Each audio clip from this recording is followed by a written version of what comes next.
আসসালামু আলাইকুম। অতিথি আপ্যায়ন বা প্রতিদিনের পরিচিত নাস্তাগুলোকে যদি একটু ভিন্ন আঙ্গিকে, একটু ভিন্ন আয়োজনে পরিবেশন করা যায়, তাহলে কার না ভালো লাগে? চলুন দেখে নিই আজকে এমন একটা রেসিপি। প্রথমে ময়দা নিয়ে নিলাম। ময়দার মধ্যে কালো জিরা, লবণ এবং একটু সরিষার তেল দিয়ে এটাকে একটু মাখিয়ে নিচ্ছি ভালোভাবে। মাখানো হয়ে গেলে পরিমাণ মতো পানি দিয়ে এটাকে মথে নিতে হবে।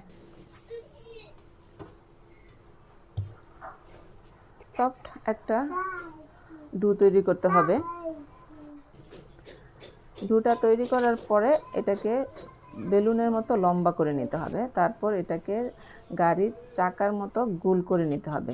যে জায়গাটাতে জোড়া লাগানো হবে সেখানে একটু ময়দা, একটু পানি দিয়ে এটাকে আঠা লাগিয়ে দিতে হবে। তারপর এটাকে এভাবে টিপে টিপে চেপে চেপে পাতলা করে দিতে হবে।